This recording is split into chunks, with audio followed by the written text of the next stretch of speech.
इसी देश में वो पतिव्रता स्त्रियां भी रहती हैं, माताएं बहनें भी रहती हैं, जिनके बारे में भी कहा जाता है कि अगर पतिव्रता स्त्री का जहां चरण पड़ जाता है, उस चरण की धूल भी उड़ करके अगर सिर पे पड़ जाती है तो वो व्यक्ति पवित्र हो जाता है, वो स्थान तीर्थ हो जाता है। पतिव्रता स्त्री के दर्शन मात्र से सभी तीर्थों में, गंगा, जमुना, सरस्वती, नर्मदा, रेवा, सब तीर्थों में दर्शन पूजन करने का फल मिल जाता है। आज पतिव्रता धर्म के ही कारण हमारी देश की पावन मां बहनों ने अहल्या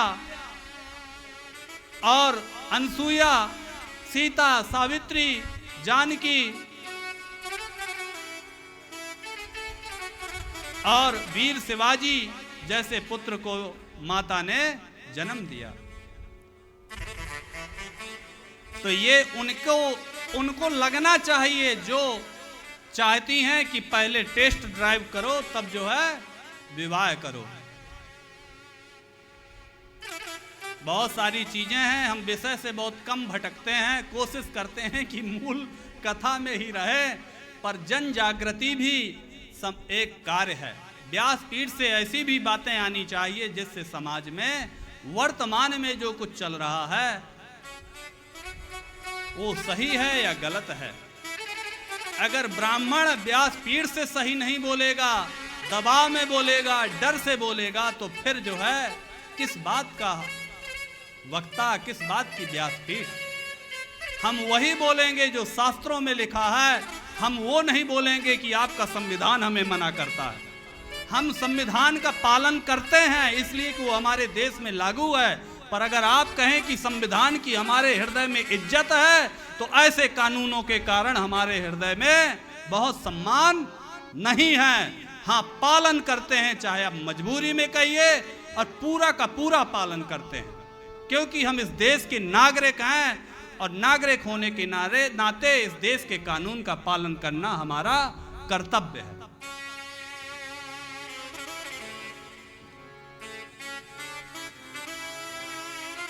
जिस देश में गाय कटती हो, उस देश के संविधान को कैसे आप हृदय से सम्मान दे पाएंगे? कौन सनातनी हिंदू सम्मान दे पाएगा?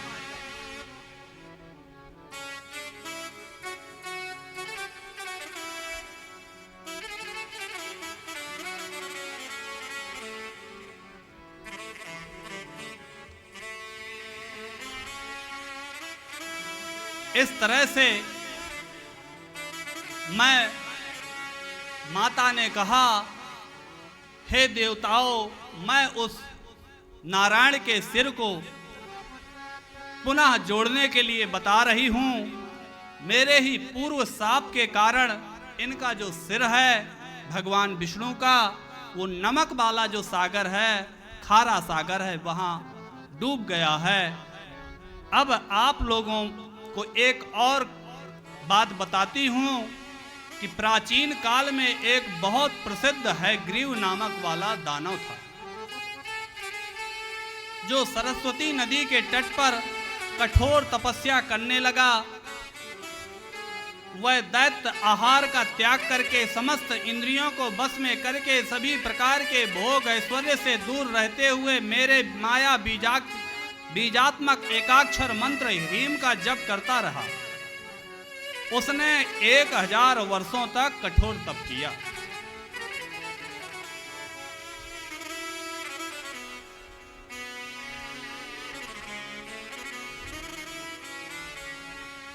पर मेरे वह तामसी रूप का ध्यान करता था। बहुत लोग होते हैं, पूजा की अलग अलग विधि है, तामसी विधि, राजसी विधि, सात्विकी विधि। वह मेरी तामसी विधि स्वरूप का ध्यान करता था। मैं उसके सामने तामसी रूप में प्रकट हुई, कहा वरदान मांगो। मेरी स्तुति करने लगा, हे महामाये, आप ही सृजन का पालन संहार करने वाली हैं, आपको नमस्कार है। देवी ने कहा, तुम्हारा अभिष्ट क्या है, क्या चाहते हो? बोला, मुझे ऐसा वरदान दें कि मेरी कभी मृत्यु ना हो, अमर हो जाऊं। देवी बोली कि इस संसार में जो जन्म लेता है उसकी मृत्यु निश्चित है, और जो मरता है उसका जन्म निश्चित है। जातस्य ही ध्रुवम मृत्युर ध्रुवम जन्म मृतस्य च। अतएव तुम कोई दूसरा वरदान मांग लो। हयग्रीव ने कहा, मां, क्या आपको मेरे समान कोई और भी इस पृथ्वी पर है मेरे जैसा? बोले, तुम्हारे जैसा अभी कोई नहीं है। तो क्या कभी मेरे जैसा व्यक्ति जन्म लेगा? बोले, तुम्हारे जैसा व्यक्ति भी जन्म नहीं लेगा। तो बस यही वरदान दे दो कि जो मेरे जैसा स्वरूप वाला हो वही मुझे मारे, क्योंकि उसका भी गर्दन घोड़े का था। है कहते हैं घोड़े का, जिसकी ग्रीवा घोड़े की हो, इसलिए उसका नाम हयग्रीव था। मां ने उसको तथास्तु कहा, अंतर ध्यान हो गई और वह दुष्ट व्यक्ति मुनिजनों को, वेदों को हर प्रकार से पीड़ित करने लगा। अब तीनों लोकों में कौन ऐसा है जो उसका संहार करे?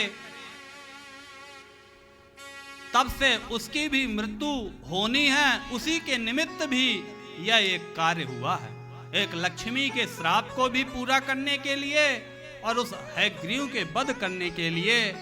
बिना कारण के कोई कार्य होता नहीं, इसलिए ये विष्णु का सिर धड़ से अलग हुआ है। इसलिए अपने त्वष्टा नाम के विश्वकर्मा से कहो कि अश्व का सिर जो है इनके धड़ से जोड़ दे। तभी जो है विश्वकर्मा जी ने भगवान विष्णु के धड़ पर घोड़े का सिर जोड़ दिया और जोड़ते ही भगवान विष्णु के शरीर में ऐसी जागृति आई जैसे वो सो करके जगे हों,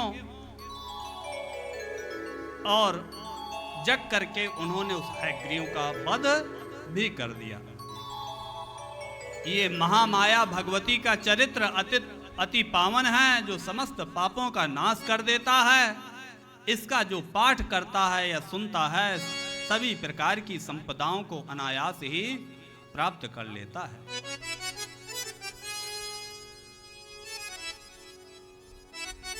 ऋषियों ने कहा, महाराज अभी आपने बताया बीच में, ये तो कथा बड़ी अच्छी बताई, पर यह भी कहा कि भगवान विष्णु ने 5000 युद्ध करने के पहले एक बार 10,000 वर्ष तक युद्ध किया मधु कैटभ से। ये कौन है? इनकी कथा क्या है?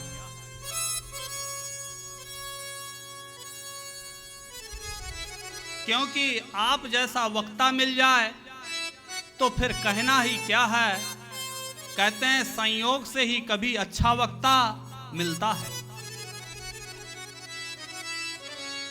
श्रोतु कामा वयम सर्वे त्वयं वक्ता च बहुश्रुतः दैवाच्चात्रैव संजातः संयोगश्च तथा वयोः। हमारे आप सबके बीच में ज्योतिष पीठ पंडित जी महाराज पधार रहे हैं। सभी लोग एक बार माता रानी का जयकारा लगाएं। जयकारा शेरा वाली की, सांचे दरबार की।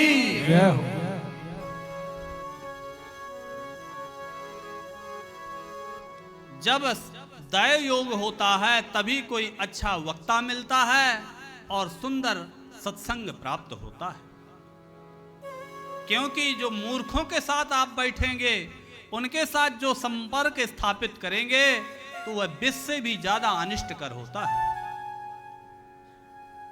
और जब विद्वानों के पास बैठेंगे तो वह अमृत के समान माना जाता है। मूर्खेण सय संयोगो विषादपि सुदर्जरः विज्ञेन सय संयोगा सुधार समाश्रितः। बात तिवारी जी, मूर्ख के साथ जब आप अपना संबंध स्थापित करेंगे तो वह विष से भी ज्यादा अनिष्ट कर, क्योंकि कभी आपको अच्छी बात तो बताएगा नहीं।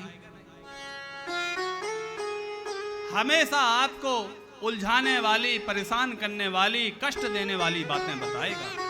पर जब कोई विद्वान के साथ शरण में जाएंगे, बैठेंगे, संतों के शरण में जाएंगे, तो उनके संपर्क से आपको अमृत रस के समान सुंदर सुंदर बातें सुनने को मिलेंगी, जो आपका कल्याण करेगी। अरे संसार में जीवन तो सभी कोई जीते हैं, पशु भी जीते हैं, खाली हम मनुष्य नहीं जीते। पशु भी भोजन करते हैं, पशु भी सोते हैं, तो हम भी भोजन करते हैं, हम भी रात में सोते हैं।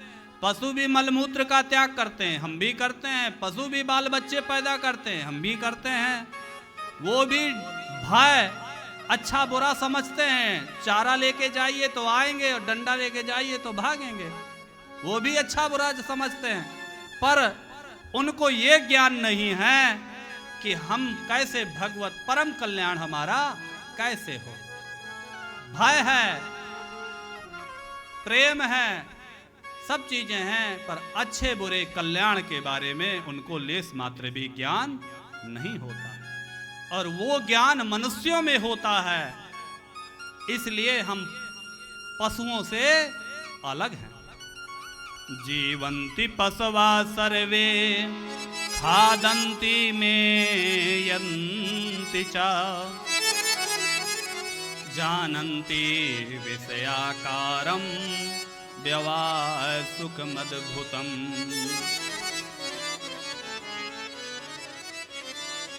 इसलिए विद्वानों ने भी कहा कि संतों के पास जाकर के अच्छी सत्संग को सुनना चाहिए, क्योंकि श्रवण 3 प्रकार का होता है। श्रवणम त्रिविधम प्रोक्तम सात्विकम राजसम तथा तामसम च महाभाग सुज्ञोतम निश्चयान्वितम। सात्विक, राजस और तामस भेद से श्रवण 3 प्रकार का होता है। ये सात्विक श्रवण कौन सा हुआ? वेद शास्त्र पुराणों की कथा, सत्संग, संतों का सुनना, ये सात्विक श्रवण हुआ। और दुनिया भर की काव्य कविताएं, साहित्य का पढ़ना, ये सब क्या है? राजसी सुनना हुआ है। गाना बजाना सुनना, ये सब राजसी है। और दूसरे की निंदा, लड़ाई झगड़े की बातें सुनना, बुराई सुनना, ये तामसी श्रवण है। फिर जो सात्विक श्रवण है वो भी 3 प्रकार का है।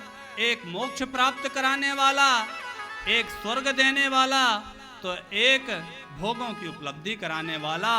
उसी मोक्ष प्राप्त कराने वाले को उत्तम श्रवण कहते हैं, और स्वर्ग देने वाले को मध्यम श्रवण, और भोग देने वाले को अधम। इसलिए हमेशा सत्संग को, शास्त्रों को, पुराणों को, कथाओं को सुनना चाहिए, जो आपको यहाँ श्रावण महीने से पूरे भाद्रपद महीने 2 महीने दैव योग से प्राप्त है।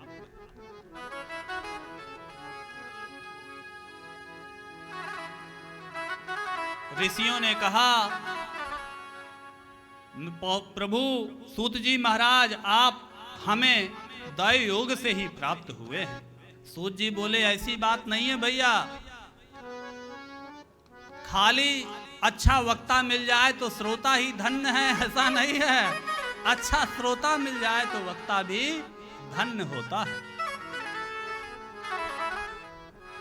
इस पृथ्वी लोक में आप लोग भी धन्य हैं, और मैं भी धन्य हूं कि आप लोगों को ऐसी सुंदर भगवती की कथा सुनने के प्रति लालसा है, और ऐसा विवेक जागृत हुआ है। आपने जो पूर्व कथा पूछी कि मधु कैटभ की कैसे उत्पत्ति हुई, तो उसकी भी कथा सुनिए। कि पुराचै कारणवे जाते विलीने भुवनत्रये शेष पर्यंक सुप्ते चा देव देवे जनार्दने। पूर्व काल में जब प्रलय हो गया था, जल ही जल था, भगवान अपनी शेष सैया पर सोए थे। उसी समय भगवान विष्णु के कानों के मैल से 2 दैत्य उत्पन्न हुए दानव, जिनका नाम मधु और कैटभ था। ये राक्षस अपने अंदर कब उत्पन्न होता है? इन्हीं कानों के माध्यम से।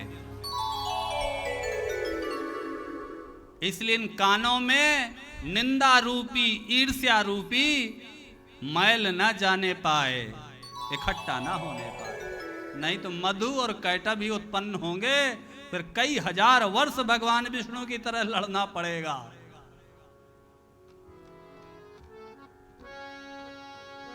तो विष्णु कर्ण मलोद्भूतौ दानवौ मधु कैटभौ महाबलौ च तौ दैत्यौ विवृधौ सागरे जले।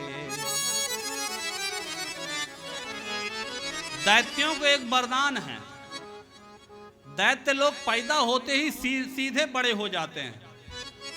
उन लोगों को बच्चा या नहीं कि पहले शिशु हैं, छोटे हैं, फिर बढ़ेंगे।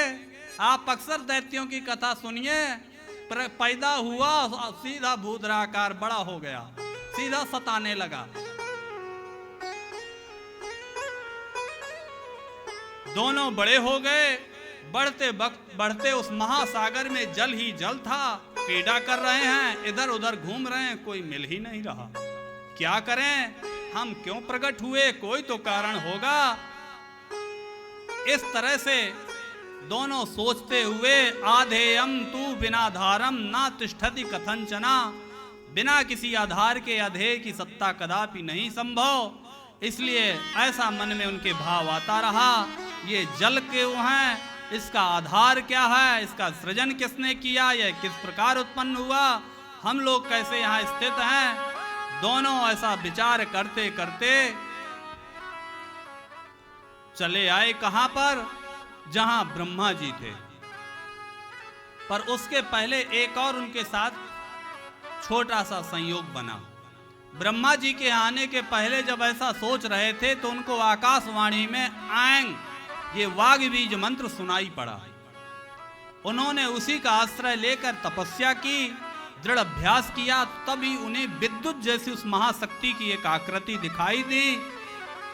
दोनों ने उस विद्युत ज्योति में अपने मन को केंद्रित किया, जप किया, ध्यान किया, कठोर तपस्या की, पराशक्ति प्रसन्न हो गई। फिर आकाशवाणी हुई, वरदान मांगो। तो उन्होंने वरदान मांग लिया कि हे देवी, हमारी मृत्यु हमारी इच्छा अनुसार हो, मतलब हम जब चाहें तब हम मरे हैं, नहीं तो। अब भैया कौन व्यक्ति चाहेगा कि मैं मरूं? तो ऐसा वरदान प्राप्त कर लिया और दोनों मदोन्मत्त होकर उस महासागर में घूमने लगे। और घूमते घूमते तभी जो है, जहां कमल पर ब्रह्मा जी विराजमान थे, वहां पर आ गए। बड़ा सुंदर कमल देखा, ऊपर ब्रह्मा जी बैठे हैं। बोले ओ, ये पहली बार मिला, अभी तक हमारे दोनों के अलावा कोई था ही नहीं, खोज ही रहे थे। इतना बड़ा आसन और ये इतना निर्मल दुर्बल आदमी यहाँ बैठा है, ये तो शक्तिशाली व्यक्ति के बैठने लायक है। उतरो वहां से, हमें बैठने दो, नहीं तो हमसे युद्ध करो।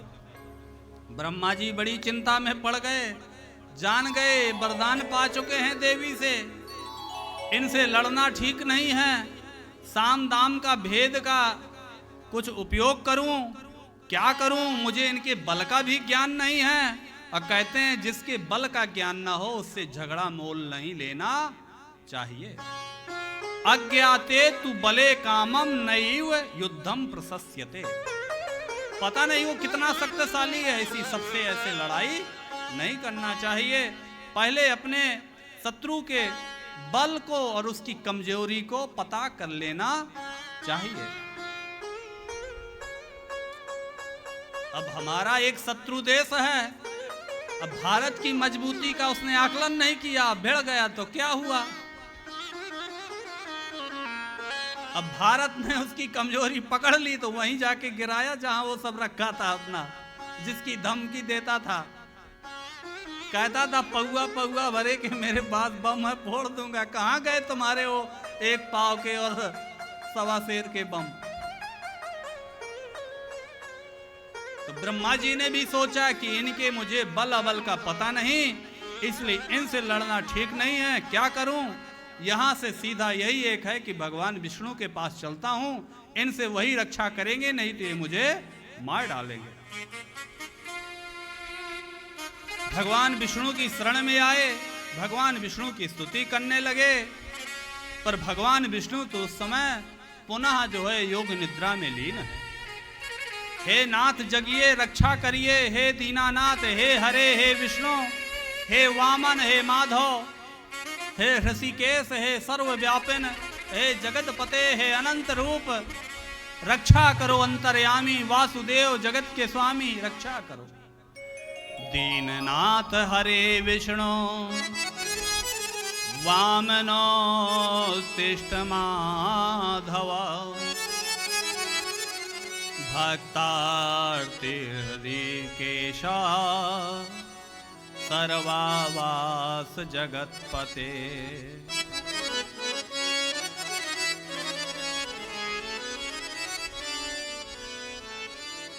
सर्वज्ञ सर्वलोकेशा, सर्वशक्ति समन्विता, उत्तिष्ठोत्तिष्ठ देवेशा, दुःखनाशन पाहि माम्। हे देवेश, हे दुख का नाश करने वाले, अब आप उठिए उठिए और मेरी रक्षा करिए। पर ब्रह्मा जी ने खूब प्रार्थना की, तब भी जो है वे जगतपति योग निद्रा से नहीं जगे। ब्रह्मा जी ने क्या करूं, ये शक्ति के अधीन हो गए, बस में हो गए, जग नहीं रहे, और मैं अगर जगेंगे नहीं तो ये दानव यही ना आ जाएं, फिर मेरी कौन रक्षा करेंगे। तो मैं उसी योग निद्रा की शरण में जाता हूं, उन्हीं की प्रार्थना करता हूं। अब ब्रह्मा जी ने बड़ी ही सुंदर प्रार्थना की मां योग निद्रा की।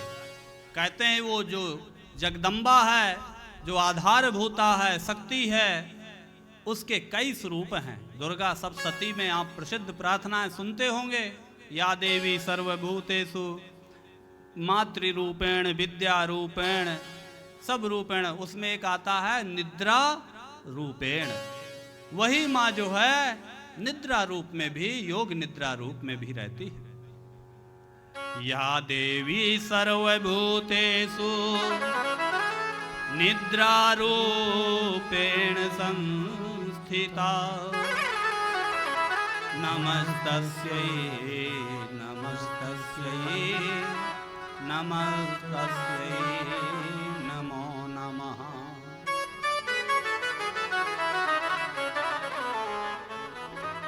हे माँ, अगर आप इनको नहीं जगाएंगी, क्योंकि आपके बस में हो गए हैं, तो मेरी रक्षा कौन करेगा। आपने ही मुझे पैदा किया है और मेरी मृत्यु हो जाएगी। माँ देवी त्वमस्य जगता किल कारणम ही, ज्ञातम मया सकल वेद वचोभिरम्भा। यद विष्णुरप्यखिल लोक विवेक कर्ता, निद्रा वशं च गमिता पुरुषोत्तमोऽद्य। इस 21 श्लोकों में बड़ी सुंदर जो है ब्रह्मा जी ने पुनः माता रानी की प्रार्थना की। बहुत सुंदर श्लोक है, इनका पाठ जरूर करना चाहिए। जैसे पहले वेदों ने माता रानी की प्रार्थना की, इसी तरह यहाँ पर ब्रह्मा जी ने माँ की प्रार्थना की। को वेदते जननी मोह विलास लीलाम, मूढ़ोऽस्म्यहं हरिरयं विव सश्च सेते। ईदृक्तया सकलभूत मनोनिवासे, विद्यत्तमो विबुध कोटिषु निर्गुणायाः। हे माँ, वही प्राणी धन्य हैं जो आपके चरणों में भक्ति भाव रखते हैं। धन्यास्त एव भुवि भक्ति परास्तवांग्रौ, त्यक्त्वान्य देव भजनम त्वयि लीन भावा। जो अन्य देवताओं की उपासना त्याग कर बस आपकी शरण में आ जाते हैं, वास्तव में वही प्राणी धन्य है माँ। हे माँ, अब उठिए, अपना अद्भुत रूप धारण करिए, इनको जगाइए, ताकि जो है नहीं तो ये दैत्य मेरा वध कर देंगे।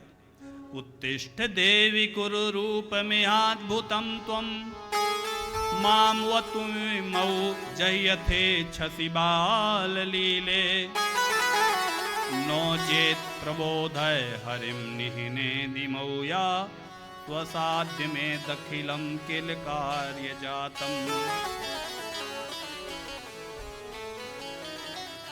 बहुत सुंदर प्रार्थना है। आइए हम लोग भी माँ से प्रार्थना करते हैं कि माँ, वहाँ ब्रह्मा जी कर रहे हैं, हम मनुष्य भी अपनी भाषा में आपको मना रहे हैं। हे जगदम्बे, कृपा कीजिए, हम लोगों को शरण में लीजिए।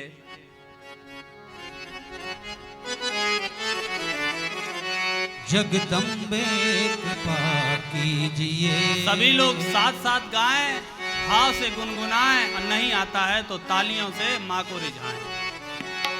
जगदम्बे कृपा कीजिए, जगदम्बे कृपा कीजिए, जगदम्बे कृपा कीजिए।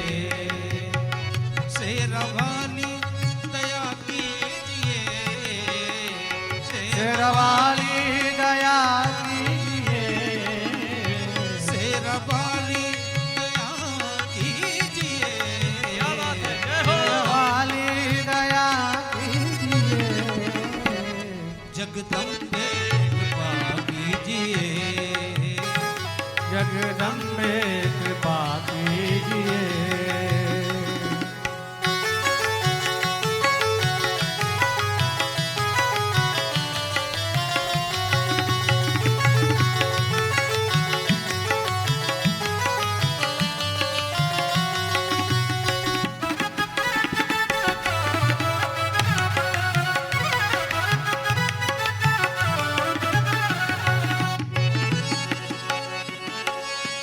ऊंच पर्वत पे जा तू बसी, ऊंचे पर्वत पे जा तू बसी, ऊंच पर्वत पे जा क्यों बसी, ऊंचे पर्वत पे जा क्यों बसी, ऊंच पर्वत पे, ऊंच पर्वत पे जा क्यों बसी, ऊंच पर्वत पे जा क्यों बसी।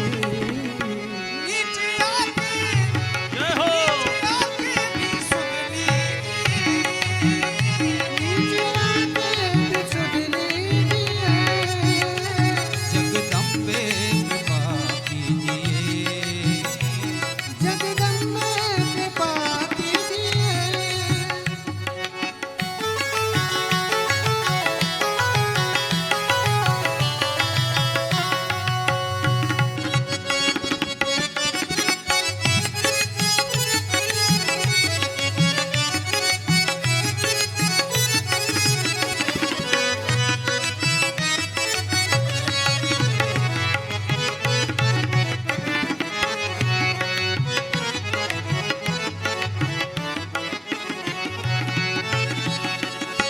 कई जन्मों से फिरते रहे, कई जन्मों से फिरते रहे, कई जन्मों से फिरते रहे, कई जन्मों से फिरते रहे, कई जन्मों से फिरते रहे। कई जन्मों से फिरते रहे। माँ अब तो शरण लीजिए, माँ अब तो शरण लीजिए, जगदम्बे कृपा कीजिए, जगदम्बे कृपा कीजिए। शेरवाली दया कीजिए, शेरवाली दया कीजिए, शेरवाली दया कीजिए, शेरवाली दया कीजिए, जगदम्बे कृपा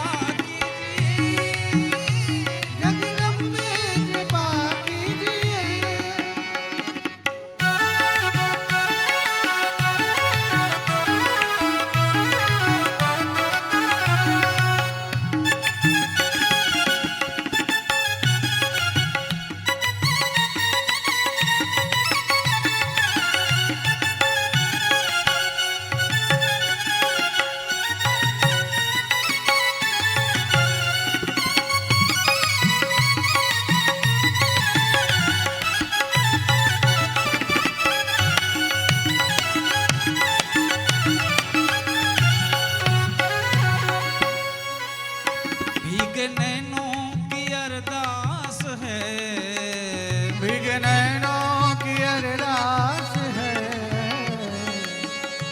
भीगे नैनों की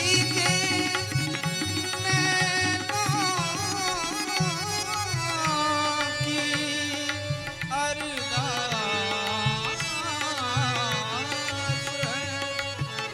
भीगे नैनों की अरदास है, भीगे नैनों की अरदास है, भीगे नैनों की अरदास है, भीगे नैनों की अरदास है, भीगे नैनों की अरदास है, भीगे नैनों की अरदास है। अब तो आके दरस दीजिए, तो आके दरस दीजिए, जगदम्बे कृपा कीजिए, जगदम्बे कृपा कीजिए, शेरा वाली दया कीजिए, शेरा वाली दया कीजिए, शेरा वाली दया कीजिए, शेरा वाली दया कीजिए, जगदम्बे कृपा कीजिए, जगदम्बे कृपा कीजिए।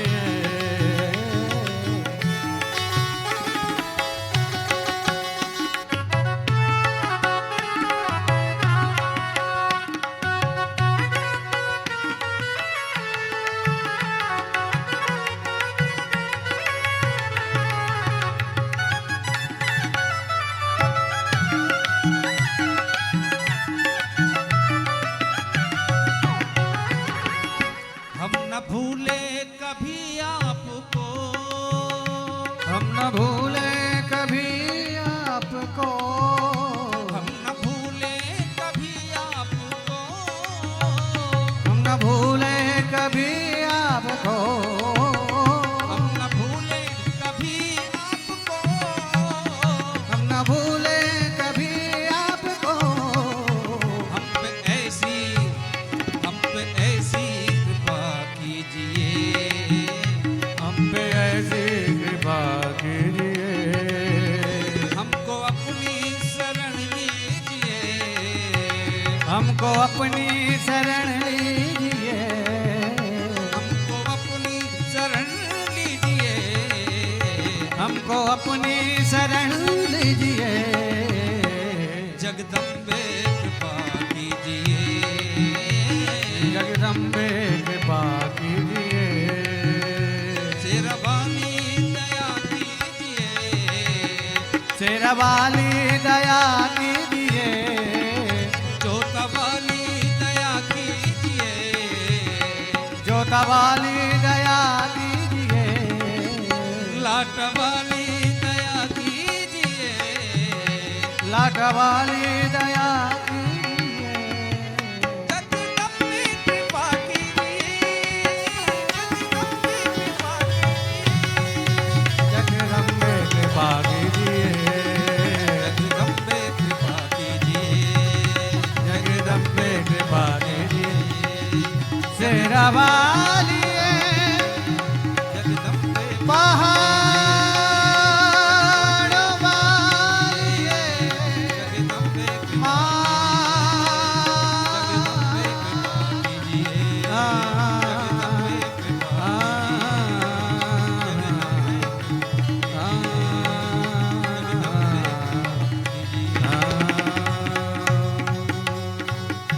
बोलिए अम्बे मात की जय हो। जयकारा शेरा वाली का बोल साचे दरबार की जय। अम्बे मातु कृपा कीजिए। हे माँ, आप हम पर कृपा करिए और इन भगवान को, विष्णु को, जो आपकी योग निद्रा के वशीभूत हैं, उनको जगाइए। जब ऐसी प्रार्थना ब्रह्मा जी ने किया तो भगवान विष्णु के शरीर से निकलकर वह जगत जननी जो तामसी देवी उनके समीप खड़ी हो गईं और उनके बाहर निकलते ही ब्रह्मा जी बड़े प्रसन्न हुए। ऋषियों ने कहा महाराज अभी थोड़ा यहाँ रुकिए। क्या हुआ सौनकादि ऋषियों? बोले ये बताइए, अब मधु कैटभ की तो कथा आगे सुनेंगे कि भगवान ने कैसे मारा, पर ये जो भगवान विष्णु हैं सारे संसार का पालन करते हैं, ब्रह्मा सृजन करते हैं, शिव संहार करते हैं, फिर ये तीनों देवता एक ही मूर्ति के तीन स्वरूप हैं, रज सत्व तम, अपना अपना कार्य करते हैं। उन जगतपति विष्णु को कैसे उस योग माया ने विवश करके सुला दिया। उस समय भगवान विष्णु की चेतना कहां चली गई, कहां लुप्त हो गई, ये महासंदेह उपस्थित हो गया। कृपया इसको बताइए। जिस शक्ति के बारे में पहले आप बता चुके हैं उसने भगवान विष्णु को भी पराभूत कर दिया। आखिर वह शक्ति कौन है? वह शक्ति कहां से उद्भूत हुई? वह शक्ति संपन्न कैसे हुई? उसका स्वरूप क्या है? इसके बारे में स्पष्ट रूप से बताइए। सूत जी महाराज ने कहा, हे मुनिजनों, इस चराचर जगत में ऐसा कौन है कि इस शंका का समाधान कर सके? कोई नहीं कर सकता। फिर भी मैंने मनीषी विद्वानों के मुख से 3 प्रकार के जो प्रमाण सुने हैं, प्रत्यक्ष, अनुमान और तीसरा शब्द प्रमाण। हाँ, न्याय के जो पंडित हैं 4 प्रमाण मानते हैं, प्रत्यक्ष, अनुमान, उपमान, शब्द प्रमाण। वहीं मीमांसा के जो लोग हैं वे अर्थापत्ति को लेकर के 5 प्रमाण मानते हैं और पौराणिक जो है 7 प्रमाण मानते हैं।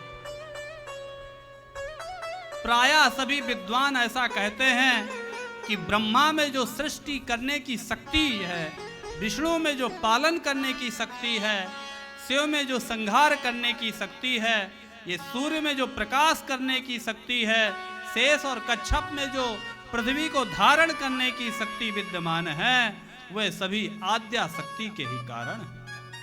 अग्नि में जो दाहकत्व है, वायु में जो संचार शक्ति है, वह सब उस जगत जननी के ही प्रभाव से है। साध्या शक्ति परिणता सर्विस्मन्या प्रतिष्ठिता। अरे उस शक्ति के बिना, अगर कुंडलनी शक्ति जिसको कहते हैं, उसके बिना शिव भी 100 हो जाते। शिवोपि सवताम याति कुंडल्याम विवर्जिता। अगर शिव से भी इकार की शक्ति निकाल दीजिए, ऐसे कह दीजिए, तो 100 शब्द हो जाएगा। विद्वान लोग शक्तिहीन जीव को निर्जीव कहते हैं और ब्रह्मा से लेकर तृण पर्यंत इस पदार्थ संसार में कोई भी हो, अगर शक्तिहीन है तो सर्वथा हे हैं, त्याज्य है। और वही सर्वत्र व्याप्त रहने वाली शक्ति जो पेड़ों में व्याप्त होकर फल प्रदान करती है, अन्न प्रदान करती है, सूर्य में प्रकाश प्रदान करती है, चंद्रमा से शीतलता प्रदान करती है, इंसान जीवों के अंदर चलने फिरने बोलने की बुद्धि, ये सारी शक्ति देवताओं में जो भी है वही सर्वत्र व्याप्त रहने वाली आद्य शक्ति ब्रह्म कहलाती है। एवं सर्वगता शक्ति ही सा ब्रह्मेति विविच्यते। वही शक्ति सात्विकी रूप से विष्णु में रहती है, जिससे वे पालन करते हैं, नहीं तो वे अकर्मण्य हो जाएं। ब्रह्मा में राजसी शक्ति है और शिव में तामसी शक्ति है, जिससे वे संहार संपादित करते हैं। और इस विषय पर बार बार तर्क वितर्क अर्थात सत्संग चिंतन करते रहना चाहिए। ना विष्णुर्न हरा सक्रो ना ब्रह्मा न च पावकः ना सूर्यो वरुणा सक्तः स्वे स्वे कार्य कथंचना। कोई भी देवता अपने किसी कार्य में समर्थ नहीं हो सकते जब तक उस पराशक्ति की कृपा नहीं होगी। मनीषी पुरुषों ने उसी शक्ति को सगुणा और निर्गुणा भेद से 2 प्रकार का बताया है। सगुणा शक्ति की उपासना आसक्त जन करते हैं और निर्गुणा शक्ति की उपासना अनासक्त जन करते हैं। सगुणा निर्गुणा सातु द्विधा प्रोक्ता मनीषिभिः सगुणा राघवी सेव्या निर्गुणा तु विरागिभिः। इसलिए उस शक्ति की निर्विकार जो शक्ति है उसकी पूजा करने से सभी मनोरथ प्राप्त होते हैं। इस कलयुग में बहुत प्रकार के अवैदिक और भेद मूलक धर्म उत्पन्न हो गए हैं, जिसके कारण लोग उस पराशक्ति के तत्व को भूल गए। दूसरे युगों में ऐसा नहीं होता है। कलावस्मिन महाभागा, हे महाभागो, ये जो कलयुग है, इस कलयुग में नाना भेद समुत्थिता, अनेक प्रकार के अवैदिक भेद मूलक धर्म उत्पन्न हो गए। नान्य युगे तथा धर्मा वेद बाह्या कथंचना। करने वाले ये जो इनको धर्म ना कहकर पंथ कहा जाए, धर्म तो एक ही है जो सनातन धर्म है। स्वयं भगवान विष्णु भी अनेक वर्षों तक कठोर तप करते हैं, ब्रह्मा शिव जी भी ऐसा करते हैं। उन्हीं परात्मिका देवी को नित्य सनातन मान करके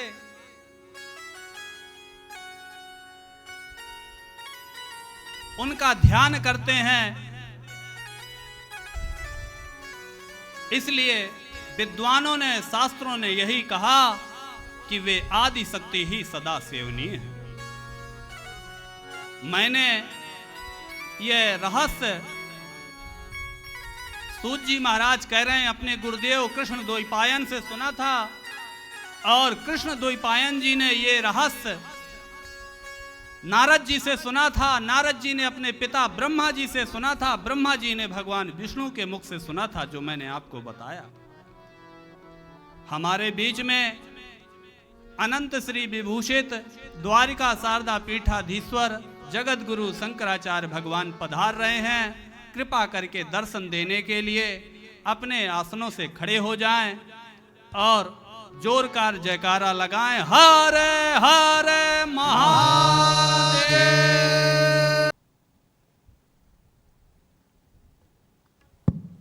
बोले जगदम्बा महारानी की जय। समस्त श्रद्धालुओं से निवेदन है, आरती के लिए सभी अपने स्थान पर खड़े हो जाएं।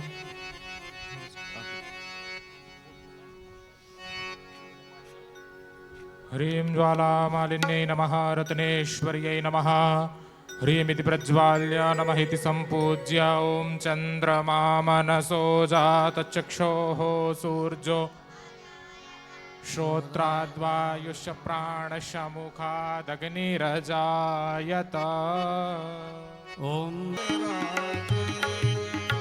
रक्त पुष्प माला कंठन पर साजे। ओम जय अम्बे गौरी के हरिवाहन राजत खड़ग खपर धारी मैया खड़ग खपर धारी। सुर नर मुनि जन सेवत तिनके दुख हारी। ओम जय अम्बे गौरी कानन कुंडल शोभित नासाते मोती मैया नासाते मोती। कोटिक चंद्र दिवाकर समराजत ज्योति। ओम जय अम्बे गौरी शुंभनि शुंभ विदारे महिषासुर घाती मैया महिषासुर घाती। धूम्र विलोचन नयना निज दिन मदमाती।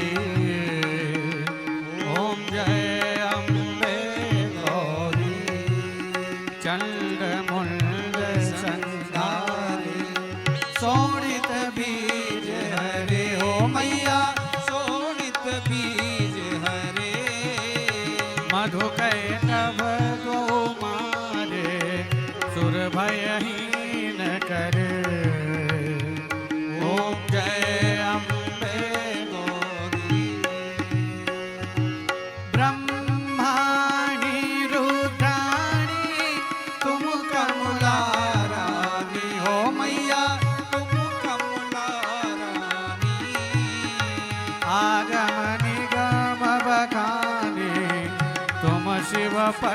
रानी।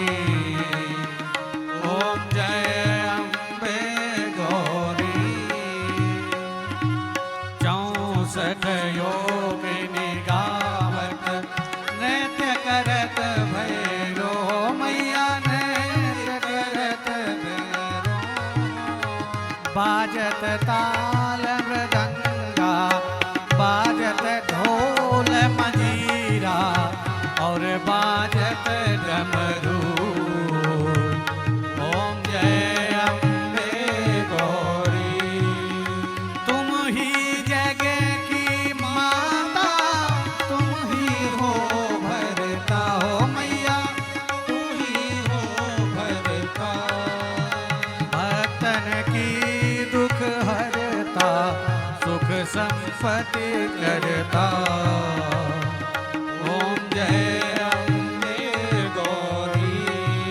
भुजाचार अति शोभित वर मुद्राधारी मैया वर मुद्राधारी।